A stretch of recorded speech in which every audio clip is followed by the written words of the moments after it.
Bonsoir, nous parlons de lutte ce soir. Ce sport ou cette industrie du spectacle, on ne sait pas très bien, connaît depuis toujours chez nous des hauts et des bas.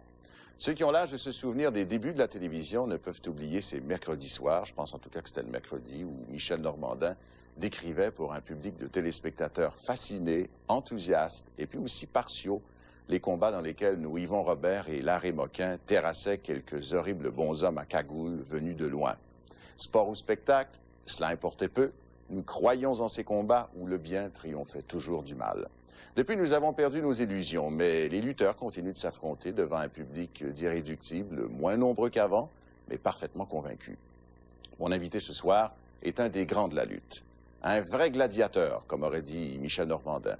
Et puis, heureusement pour moi, il appartient à la catégorie des bons. Enfin, il est dans la ligne des Robert, Moquin, Lortie, Rougeau et compagnie. Donc, je peux, en principe, lui poser toutes les questions que je veux. Il ne se fâchera pas, enfin, je l'espère. Grand, il l'est par sa renommée et par son physique. Il fait 7 pieds 4 pouces. Je vous le présente à l'instant.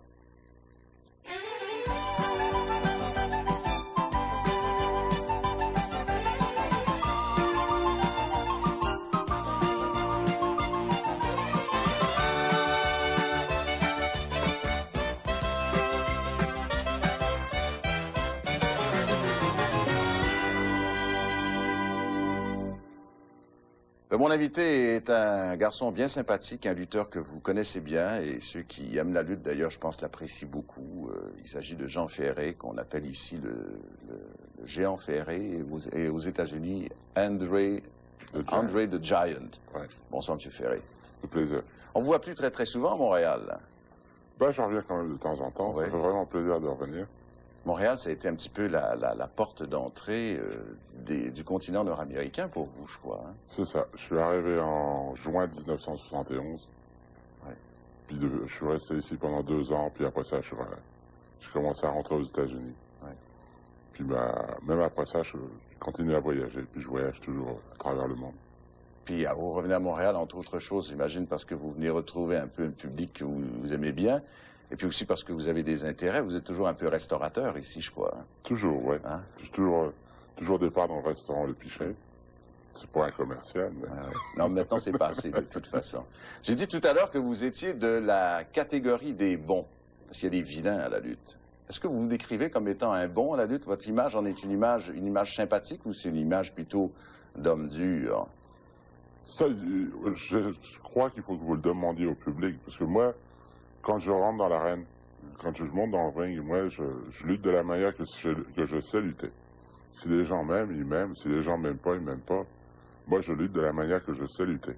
Moi, je vous ai jamais vu lutter. Plusieurs vous ont vu qui vous regardent ce soir à la télévision. Mais je voudrais vous demander si vous considérez que de temps à autre que vous donnez des coups sournois, par exemple. Non? Il y a des fois, on est obligé parce que... Ah oui? Ah oui, sur ça, si vous le faites pas, l'autre, il va prendre l'avantage sur vous. Et puis... Il faut être sournois un petit peu. Faut donner il y a des des petits fois, coups. Oui, parce que je me suis retrouvé à l'hôpital pas longtemps, il y a 2 ans, je me suis retrouvé à l'hôpital avec une cheville cassée. Ouais. J'étais à l'hôpital pendant 4 mois.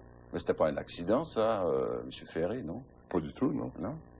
C'était... C'est que c'est un gars qui vous est tombé Non, dessus, un lutteur de 250 livres. Ça a été de ma faute. Ça a été de ma faute parce que j'étais trop sûr de moi. Et qu'est-ce que vous avez fait ce jour-là? J'ai fini mon combat pareil avec une jambe cassée. Mais je me suis retrouvé pendant 4 mois à l'hôpital. Mais là, vous êtes en train et je vous en supplie, ne vous fâchez pas si je vous dis ça, vous êtes en Ne me train... fâche pas. Vous êtes en train de nous parler de la lutte très sérieusement, comme si finalement il fallait prendre ça très très au sérieux comme sport, alors qu'en réalité, c'est un spectacle et souvent un beau spectacle. Pas toujours. Si c'était un spectacle, je vous invite à monter sur le ring. Non, ça, si vous voulez, je vais m'en passer. Bon, alors justement, comme on dit, la lutte professionnelle, c'est un sport où c'est que, comme tous les sports professionnels, le football, le basketball, le hockey, le baseball, on est payé pour faire du sport professionnel. Mais malgré tout, il faut que vous regardez ça d'une autre manière. Il faut que vous soyez en condition pour le faire. Sans doute. Mais je vais vous dire une chose, telle que pour les 4 derniers jours là, que je viens de vivre, tel que jeudi soir, j'étais à Jackson, Mississippi, vendredi, j'étais à Houston, samedi après-midi, j'étais à Texarkana, Texas, samedi soir à Little Rock, dimanche après-midi à Lafayette, hier soir à Lake Charles, Puis ce soir, je suis à Montréal. Tous les soirs, comme ça, vous êtes ailleurs. Même souvent, vous faites Bien deux, souvent, deux, c'est 9 deux- fois deux par villes semaine. dans une journée. Bien souvent, c'est 9 fois par semaine. Et croyez-moi, je vis dans les avions, je vis dans les hôtels. Pas souvent dans les hôtels, mais la plupart du temps, c'est dans les avions. Et pour ça, vous dites qu'il faut être en forme. D'autant plus qu'il faut que vous vous Oui. battiez le soir même. Oui. Justement, il faut être en condition. Mais avez-vous le temps de vous entraîner si vous êtes toujours dans les avions? Je suis en... Ouais, oui. Parce que je vais pas dans les gymnases, mais tel que tous les soirs, quand on rentre dans les vestiaires, on se retrouve tous ensemble, puis on fait de l'exercice. La culture physique et tout. Tous ensemble, tous les lutteurs ensemble. On s'entraîne ensemble. Puis là, ensuite, vous allez monter sur le ring 10 minutes plus tard, puis vous allez vous regarder comme si vous vouliez vous tuer. Non, on n'est pas dans les mêmes... on n'est pas dans les mêmes vestiaires. Ceux qui doivent s'affronter. Oui, on n'est pas dans les mêmes vestiaires, mais les gars qui sont dans les mêmes vestiaires, on s'entraîne ensemble pendant 40-45 minutes à peu près. Mais, écoutez, c'est quand même pas d'hier. Je rêve pas qu'on dit que les lutteurs sont aussi de très grands comédiens et qu'il faut être un très bon comédien pour pouvoir passer à travers ce métier et le faire avec compétence, comme c'est Comme votre cas. comme je vous ai dit tout à l'heure... M'invitez pas encore une fois à monter Non, dans le ring, j'irai pas. Non, comme je vous ai dit tout à l'heure, c'est un sport professionnel. Ouais. Justement, vous prenez la lutte là maintenant, je vais vous donner un autre exemple si vous voulez. Vous prenez comme le hockey. Oui. OK, le hockey, c'est un sport professionnel aussi, de la manière qu'ils le font maintenant. Absolument. OK, bon, quand les Canadiens jouent au hockey contre les Russes, ils prennent tous les meilleurs joueurs canadiens ensemble. Ouais. Oui. Et la lutte, c'est la même chose, vous dites. Là, ils font des bons matchs de hockey et tout. Ils ont des bonnes games de hockey. Mais une fois que le tournoi est fini, tous les joueurs canadiens se retournent dans les différentes équipes. Ouais. Puis ils jouent l'un contre l'autre, puis ils se battent l'un contre l'autre exactement pareil. Il y a une certaine logique, j'imagine, dans ce que vous dites, sauf que Bon, vous... voilà. Mais le sang qui coule et ainsi de suite, les photos ça et arrive. tout. Vous n'avez pas des petits... Je peux vous le prouver. Mais ce ne sont pas des accidents, ça, M. Ferré? Pas des accidents Non. du tout. C'est des gars qui veulent prouver, qui veulent arriver sur le top, ils veulent être le number one. Ils veulent être le numéro un, parce que tel qu'en ce moment, je suis le numéro un, puis tout le monde veut être le numéro un. Le premier gars qui va me détruire, le premier gars qui va mettre les épaules au plancher, il va être le numéro un. Est-ce que c'est vrai que vous n'avez jamais perdu un combat? C'est vrai, je n'ai jamais perdu un combat. Vous n'avez jamais perdu un combat? Même avec une cheville cassée, j'ai pas perdu mon combat non plus. J'ai fini mon combat pareil. Il n'y a jamais personne qui a réussi à vous coller les épaules au sol et à faire compter par l'arbitre 3. Jamais. C'est 3 à la lutte. Hein? Oui. Jamais c'est arrivé. C'est jamais arrivé. Par contre, j'ai perdu le combat, je me suis fait disqualifier. Des fois, j'ai perdu la tête. Oui. Ça arrive, comme n'importe quel lutteur. L'aimez-vous, ce métier? Pardon? L'aimez-vous, ce métier? Au mois de novembre, ça va faire 20 ans que je suis dans la lutte. Si j'aime pas ce métier-là, je crois que... Qu'est-ce qui vous a apporté, ce métier? Au-delà, évidemment, bon, sans doute d'un certain confort matériel, mais qu'est-ce que ça vous apporte en plus? Quand j'étais enfant, mon rêve, c'était de voyager dans le monde entier. Et j'ai commencé à faire du sport, j'ai commencé à jouer au soccer, comme on appelle ça ici, au rugby. Mais j'ai réalisé que si je restais dans ce sport-là, je pourrais pas voyager parce qu'il faut que je fasse partie de l'équipe. Puis j'aurais pas pu voyager de la manière que j'aurais voulu voyager. Ça fait qu'un jour, je me suis retrouvé dans les vestiaires. Pas dans les vestiaires, mais dans un gymnase où c'est qu'il y avait des... Enfin, moi, à ce moment-là, je jouais au rugby, puis il y avait des lutteurs qui venaient aussi s'entraîner. Puis justement, j'ai demandé aux lutteurs, à ce moment-là, s'ils pouvaient me faire voir certaines prises de lutte, parce que dans le rugby, c'est vraiment dur des fois. C'est un dur. Le rugby, c'est pas le football, c'est pas le tout, soccer non plus. C'est un sport qu'on pratique en France, dans le sud de la France surtout, C'est ça. et puis en Angleterre, dans le Pays de Galles et ailleurs. Ouais. C'est un sport de contact. Hein. Ouais. Ça fait que je leur ai demandé de me faire voir quelques prises, Ils m'ont fait voir quelques prises, puis à chaque fois que je retournais avec ces gars-là, vraiment, j'aimais ça m'entraîner avec eux. Parce que c'était dur. Ils m'en faisaient voir à ce moment-là, j'étais jeune. Parce qu'on va en parler un petit peu de votre jeunesse. Mais si vous me permettez de me laisser finir, oui. ça fait que c'est comme ça que je suis arrivé. Je suis arrivé à la lutte parce que je m'entraînais avec ces gars-là, puis je leur ai demandé de me faire voir des prises de lutte. Puis un jour, il y a un des lutteurs qui a été blessé. Puis ils m'ont demandé, vu que je m'entraînais avec eux, ils m'ont demandé de prendre sa place. Ouais. Puis c'est comme ça. Ça a été votre première victoire. Ça fait 20 ans de ça. Puis... Ça a été votre première victoire. Ouais. Puisque vous n'avez jamais perdu, dites-vous. Quand vous étiez garçon, j'allais dire quand vous étiez petit garçon, vous n'étiez pas si petit garçon que ça, au fait, parce qu'il paraît qu'à 12 ans, vous pesiez déjà 200 livres et puis vous faisiez 6 pieds. Alors, à 12 ans, je faisais 6 pieds et 5. 6 pieds et 5. Il paraît qu'en tout cas, vous étiez avec votre père. Votre père est cultivateur. Oui. Puis vous étiez en train de faire les labours, vous travaillez dans les champs, vous avez vu passer une belle grosse voiture sur la route et vous avez dit à votre père, un jour, je voudrais en avoir une. C'est ce qu'écrivent les gens qui écrivent sur vous. Oui, c'est la vérité. Et à 14 ans, vous avez quitté la maison, puis vous êtes monté sur Paris.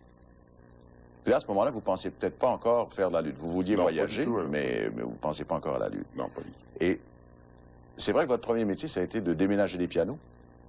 Non, en premier, je faisais du déménagement quand je suis arrivé à Paris, mais pas des pianos. Non. Je faisais du déménagement industriel. C'est-à-dire, vous déplacez des usines? C'est vrai, on déménageait les usines, toutes sortes d'usines. On déménageait les machines et tout. C'est plus lourd que le piano. On a déménagé la maison Saviem. C'est les camions Saviem. Les camions, toutes les grosses pièces de camions.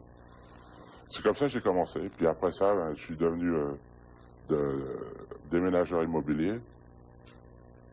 C'était pas à mon goût. Parce qu'à ce moment-là, j'avais déjà commencé à m'entraîner pour la lutte après ça. Mais quand vous vous attaquiez là, au transport de ces pièces de machinerie, qui pesaient quoi? Qu'est-ce que ça faisait comme poids? Oh, c'était lourd. Ça pouvait faire quoi, par exemple? Il y avait certaines pièces qui pesaient entre 800 et 900 livres à peu près. 900 livres. Là, vous étiez une équipe de gars comme vous ou vous étiez seul? Oh non, à deux. On était à deux. L'autre, il était aussi grand ou aussi fort que vous? Non. Non, mais on s'arrangeait pas mal. Mais par contre, après ça, quand je suis revenu, quand j'ai commencé à faire le déménagement des pianos, des coffres-forts, là, on était une équipe, on était 4 gars. Pour coffre-fort, je comprends, parce que tout seul, vous pouvez le lever, partir avec, mais à 4, il y a des chances qu'il y en ait un ou deux mouchards dans le groupe si vous disparaissez avec. De toute façon, il faut être une bonne équipe pour faire un déménagement industriel. Ouais. Même le déménagement de piano et puis des coffres-forts, parce que le gars qui faisait, le plus petit gars de l'équipe, à ce moment-là, il faisait 6 pieds et 7. Oula. Et on prétendait, nous autres, à cette époque-là, que les Français étaient des hommes petits, ce qui n'est pas tout à fait le cas. Bon, si vous allez par là, je suis pas un vrai Français. Mon nom est Roussimov. Ouais. Vous êtes russe d'origine, probablement. Non, mon père est bulgare, ma mère est polonaise. Ouais. On vous présente d'ailleurs très souvent, je voyais ça en regardant le programme de lutte du Vélodrome, comme étant des Alpes françaises. C'est une blague, ça. Vous n'êtes pas des Alpes françaises du tout. Je suis né dans les Alpes. Ah bon? Mais quand j'avais 5 ans, mes parents ont déménagé à côté de Paris. Ouais. Ça s'appelle La Ferté-sous-Jouarre. Une autre petite ville à côté de La Ferté-sous-Jouarre, Issy-sur-Marne. Et c'est là qu'après ça, on a vécu notre vie. Il y a une tradition d'homme fort dans votre famille, parce que si votre père, qu'est-ce qu'il faisait comme taille? Oh, mon père, il fait 6 pieds. 6 pieds, hein. Mais c'est votre grand-père qui était grand. Mon grand-père, du côté de mon père, il est 7 pieds 8. Dites donc. Et puis dans votre famille, est-ce qu'il y en a d'autres? Vous avez des frères et des sœurs? Est-ce qu'ils sont... 2 frères et 2 sœurs. Qui sont grands comme vous? Ou à peu près? Non. Je ne veux pas dire que je suis le plus petit de la famille. Mais on ne vous croirait pas. Alors, donc, vous êtes à Paris, vous commencez à faire de la lutte, et puis, je pense qu'un jour, vous avez rencontré un compatriote à nous qui s'appelle Frank Valois. C'est ça. Et puis, c'est Frank Valois, je pense, qui vous a convaincu de venir, de traverser l'Atlantique et de venir lutter ici. J'ai commencé à rencontrer Frank Valois, et puis, même des fois, on a lutté l'un contre l'autre, parce qu'il fallait qu'on remplisse les contrats. Puis arrivé à un moment donné, il m'a dit, Frank m'a dit, il faudrait que tu te rendes en Amérique du Nord. Mais tu vas faire une meilleure carrière en Amérique du Nord. Mais à ce moment-là, moi j'étais... Étiez-vous une vedette à Paris à ce moment-là? Oui, j'ai déjà joué au cinéma. Non, mais dans une vedette de la lutte, je veux dire. Oui, déjà, vous l'étiez en France. J'étais déjà bien rendu. Ouais. Mais comme j'avais dit à Franck, avant vraiment d'aller en Amérique du Nord, j'aimerais être vraiment sûr de moi. Puis le jour où je vais y aller, je voudrais arriver et puis vraiment faire quelque chose de bien. Pour ça, j'ai attendu 2 ans après ça. Après, j'ai rencontré Franck, puis c'est là qu'on est venus après ensemble. Et c'est lui qui vous a donc amené ici. Oui. Est-ce qu'il y a une différence dans le comportement des publics selon que le public est un public européen ou nord-américain? Est-ce qu'il est... Oh non. Non? Parce que j'avais voyagé dans le monde, malgré tout, avant de venir ici. Ouais. J'avais été au Japon, en Australie, Nouvelle-Zélande, en Afrique, tout partout, Middle East.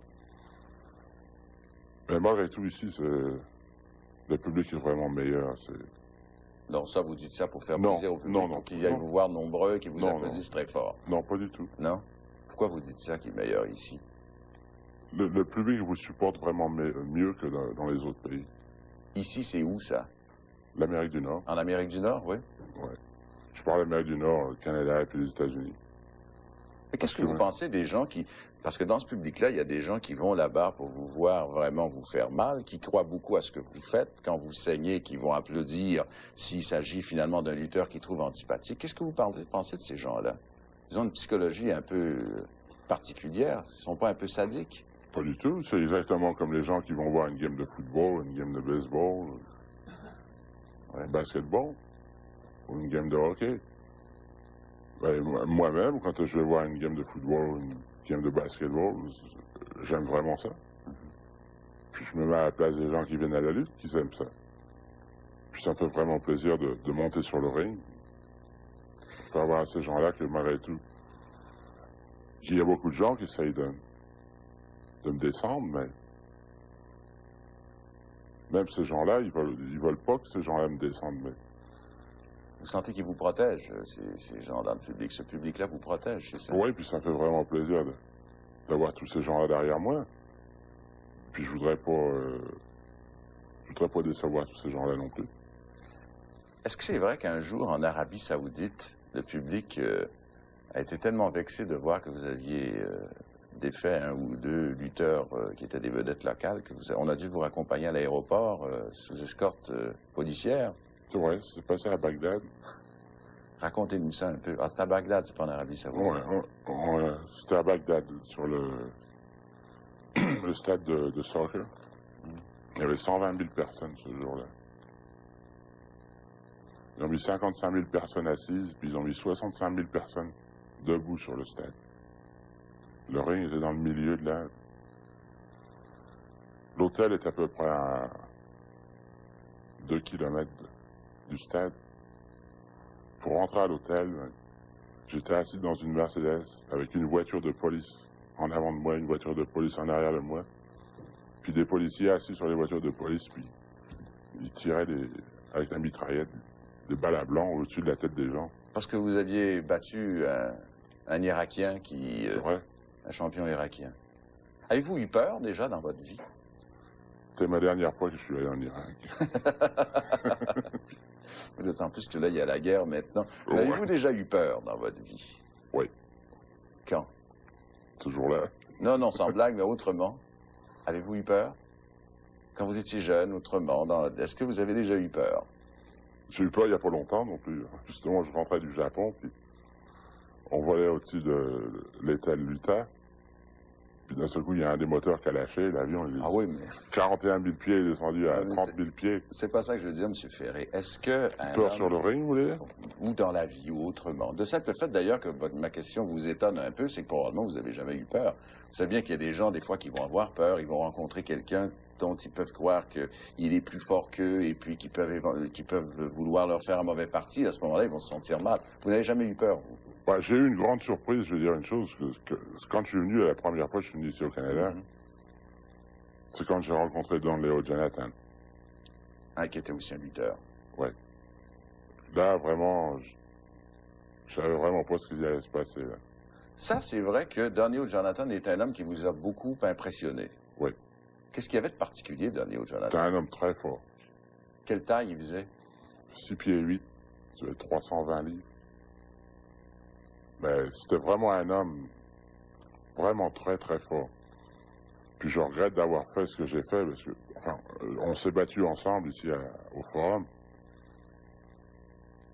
Je lui ai fait voir, malgré tout, ce que j'étais capable de faire. Puis il l'a vraiment approuvé. Mais après ça, il y a 5 ans de ça, il a voulu avoir une revanche à Salem, Oregon. Puis je lui ai dit, Don, écoute, je veux pas avoir de match revanche. Surtout qu'à ce moment-là, il était plus bien jeune non plus. Mais à toute fin, il voulait avoir un match revanche. Qu'est-ce que vous y avez fait? Ouais, on est monté sur le ring, puis le match a commencé. Dès que le match a commencé, il me dit, kid, I want to know what you got in the guts. Quel âge il avait, là? À ce moment-là, il devait avoir 49 ans, je crois. Mais il voulait encore vraiment me battre. Il voulait savoir qu'est-ce que j'avais. Il voulait savoir qu'est-ce que j'étais capable de faire. Mal. Ben oui, mais si je l'arrête pas, c'est lui qui m'envoie à l'hôpital. C'est moi qui l'ai envoyé à l'hôpital. Ça me faisait vraiment de la peine de le faire. Et je vais vous dire une chose, puis c'est vrai. Je crois que vous allez à l'hôpital, je crois que de temps en temps, il peut vous arriver des choses très désagréables. Ou non, je vais vous dire une chose. De haut. Je ne peux pas croire que des gens que vous appréciez, vous faites de la lutte, vous faites des exercices ensemble tous les soirs avant vos combats. Je peux quand même pas croire, M. Ferré, que vous vous battez pour vraiment vous envoyer à l'hôpital. OK, ben, faites venir Don Leo Jonathan ici, il va vous le dire.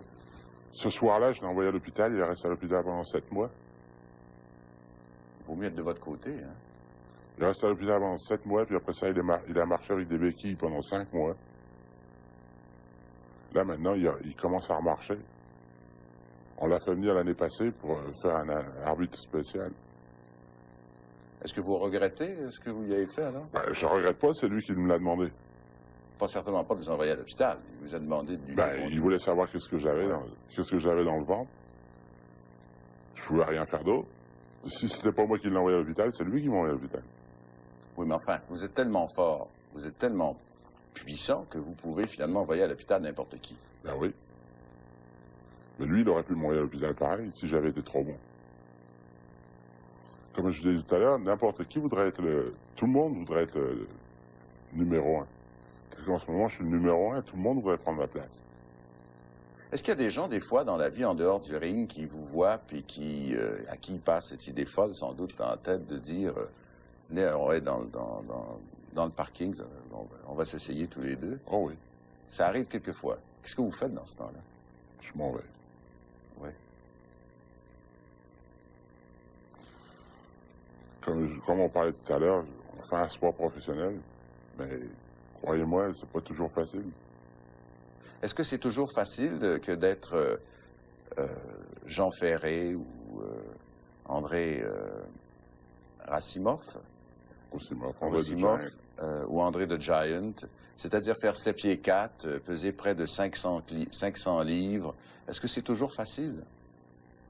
Non, pas toujours, parce que j'aimerais faire plaisir à tout le monde, mais il y a des fois, les gens, ils comprennent pas que même des fois, quand je marche dans l'aéroport ou que je marche dans un hôtel ou je vais manger au restaurant, que j'ai envie de vivre comme tout le monde. Et quand ils comprennent pas, ils font quoi? Ben, tout le monde vient et essaye de... Je comprends qu'ils veulent avoir des autographes, ou qu'ils veulent me poser des questions ou quoi que ce soit, mais même des fois, je marche dans l'aéroport, il faut que je change d'avion, j'ai besoin de... Des fois, il faut que je cours pour prendre mon deuxième avion ou quoi que ce soit. Je veux pas être fâché contre les gens, mais il y a des fois, ça va bien trop loin. Vous ne faites pas peur, alors, au fond? Vous faites non, pas peur, je ne crois pas. Des fois, même, je ne prête pas attention, je continue de marcher, parce que si je m'arrêterais à chaque fois, je ne me rendrais jamais où c'est que je dois me rendre. Est-ce que des fois, vous vous êtes dit dans votre vie que vous aimeriez, de temps à autre, par exemple, avoir la taille d'un homme ordinaire, en fait? Est-ce que ça vous arrive quelquefois? Ou est-ce que vous trouvez que vous êtes très heureux d'être grand comme ça, compte tenu de ce que ça vous apporte, la force, les honneurs et ainsi de suite? Moi, en ce moment, je me trouve très bien dans ma peau, croyez-moi. Très, très bien. Ça fait plaisir de faire plaisir à certaines gens, des fois, de signer autographe, tout ça, parler avec des gens, mais... Je peux n'importe où comme tous les gens voudraient aller, ou c'est qu'il y aurait personne qui va les déranger. Mais ça, c'est pas tout partout que je vais, les gens me reconnaissent. Ils savent qui je suis. Parce que... Pas lourd à porter, comme dit l'autre, de temps à autre, non? Enfin, même tout le temps. Ouais, il y a des fois, quand j'en ai assez, je me rends chez moi en Caroline du Nord. J'ai acheté une maison en Caroline du Nord. Je reste là. Là, je me relaxe. Il n'y a personne qui vient me voir. Mais malgré tout, ça fait plaisir de voir les gens. Ça fait vraiment plaisir. Vous faites beaucoup de public relations, finalement, pour votre métier, hein, parce que Bah, Il y a des moments où les gens doivent tomber un petit peu sur les nerfs, je crois. À chaque fois que je sors de Vous faire regarder, observer comme ça tout le temps, c'est pas... ça doit être un petit peu difficile. Là. À chaque fois que je sors de ma chambre d'hôtel, c'est le public relation à chaque fois. N'importe où c'est que je vais. Quand vous êtes seul en Caroline du Nord, sur votre ranch ou votre ferme, peu importe, qu'est-ce que vous faites exactement? Rien. Rien du tout? Je m'allonge au soleil, puis je fais rien du tout. C'est vrai? C'est vrai. Puis ça fait vraiment plaisir d'y aller. Vous élevez des chevaux quand même là-bas, je crois, non? Oui, j'ai des chevaux. J'ai 2 chevaux seulement. Ah bon? Mais je les use pas. Non. Chaque fois qu'ils voient sortir de la maison, ils se sauvent. Ils ont peur de vous? Oh, on m'a raconté qu'un jour, il y avait des chiens dressés pour l'attaque. Un Doberman et un... C'est vrai ou c'est faux? Qui c'est qui vous a dit ça? Ah, un Doberman et un berger allemand. Et le dresseur a enlevé les laisses. Et quand les chiens vous ont vu, ils sont partis à toute vitesse. Non, c'est pas de la manière que ça s'est passé, ça. La première fois, c'était à Dallas. C'était un berger allemand.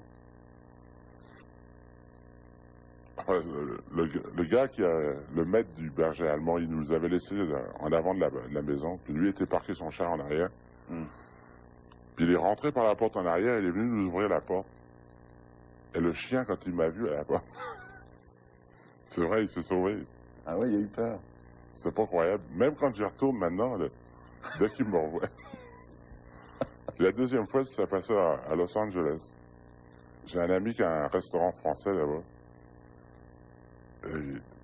Un jour, il m'a invité chez lui dans sa maison, puis il avait un Doberman bleu. C'est supposé les plus violents. Ouais.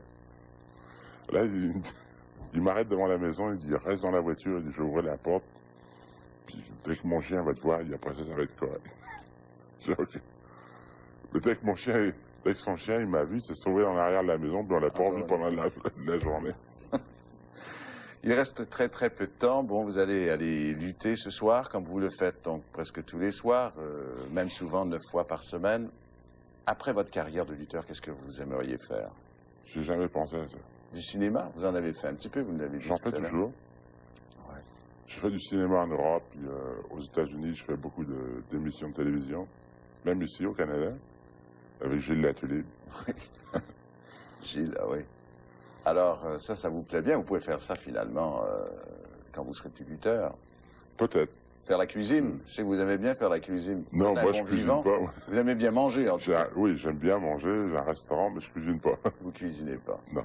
Bon, ben, écoutez, je vous remercie beaucoup d'avoir passé cette demi-heure avec nous, Jean-Ferré. C'est vraiment plaisir. Et on vous verra un de ces jours. Et puis, bonne chance. Mais je ne sais pas si on peut vous souhaiter bonne chance, parce que vous gagnez tout le temps.